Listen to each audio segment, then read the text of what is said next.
আমাদের কাছে যেই প্রশ্নটা খুব বেশি আসে সেটা আমি আজকে আলোচনা করব, সেটা হচ্ছে মুরসাল হাদিস আসলে কাকে বলে এবং মুরসাল হাদিসের হুকুম কি। মুরসাল হাদিসের হুকুম এটা বলতে গেলে ভিডিও লং হয়ে যাবে, এজন্য আমরা আরেকদিন এই ভিডিওতে আলোচনা করব। আজকে আমরা আলোচনা করব মুরসাল জিনিসটা কি। এখানে আপনারা দেখতে পাচ্ছেন একটা শব্দ 1 নম্বর, সেটা হচ্ছে আল মুরসালু, অর্থাৎ মুরসাল হাদিসটা, যেই হাদিসটাকে মুরসাল বলা হচ্ছে।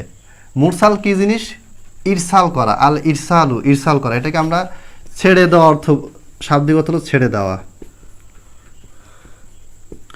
যখন রুকুর পরে হাত বাঁধা না বাঁধা নিয়ে আলোচনা আসবে তখন দেখবেন যে ইরসাল শব্দটা সেখানে আলোচনা হচ্ছে।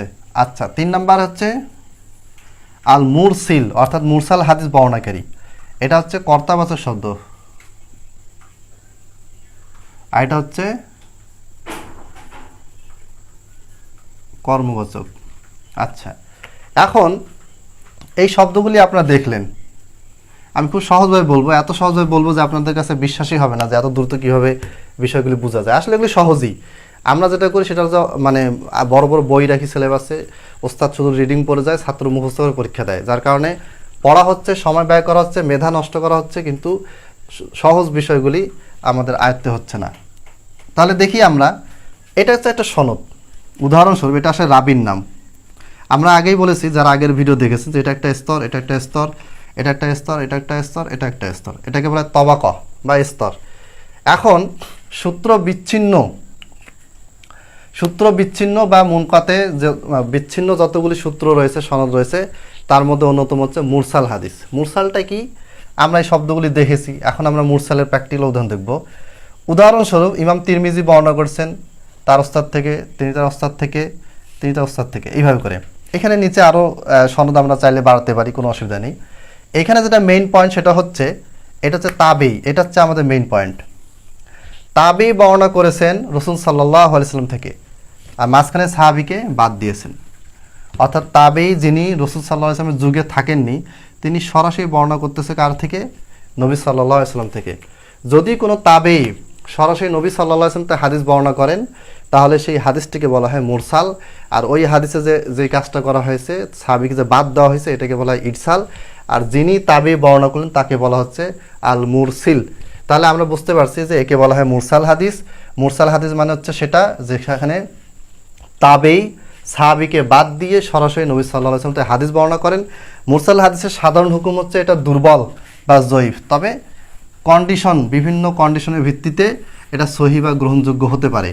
এখানে আবু দাউদ বর্ণিত একটা হাদিস আছে, তাউস রাহিমাহুল্লাহ তিনি হাদিস বর্ণনা করেছেন নবী সাল্লাল্লাহু আলাইহি ওয়াসাল্লাম থেকে, বুকে হাত বাঁধার হাদিস। এই হাদিসটা মুরসাল, যদিও এটার অন্যান্য সনদ আছে এবং এটা সহিহ সনদ, অর্থাৎ এটার পক্ষে শাহেদ মোতাবাদ আছে, বুখারী থেকে আছে, যেটা বিস্তারিত আলোচনা আমার হাত বাঁধা বইতে দেওয়া আছে, এবং আমি একটি ভিডিওতেও সেটা বিস্তারিত আলোচনা করেছি, প্রায় 1.5 ঘন্টার ভিডিও। তাহলে আশা করি আমরা বুঝতে পারছি যে মুরসাল হচ্ছে ওই হাদিস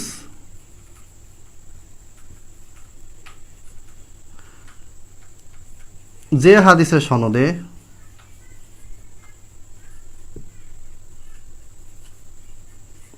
কি হয়েছে? তাবেঈ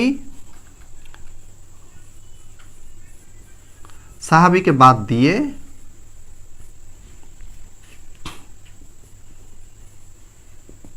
সরাসরি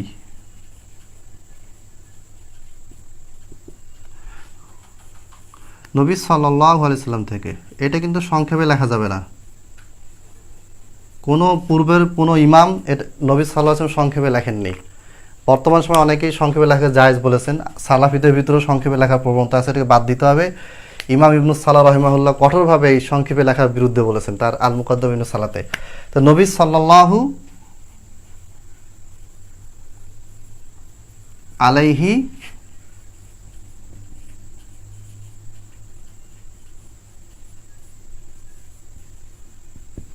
থেকে। তাহলে মুরসাল হচ্ছে ওই হাদিস যে হাদিসের সনদে তাবেঈ সাহাবীকে বাদ দিয়ে সরাসরি নবী সাল্লাল্লাহু আলাইহি ওয়াসাল্লাম থেকে বর্ণনা করেছেন।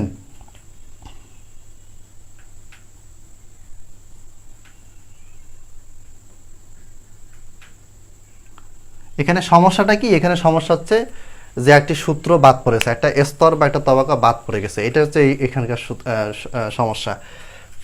তাহলে আজকে আমরা এ পর্যন্ত, ইনশাল্লাহ আমরা পরবর্তীতে আপনাদের উসুলে হাদিসের যেই বিষয়গুলি বেশি জানার আগ্রহ সেগুলি মেসেজ করবেন, ইনশাল্লাহ আমরা সেগুলি নিয়ে আপনাদের সামনে আলোচনা করব।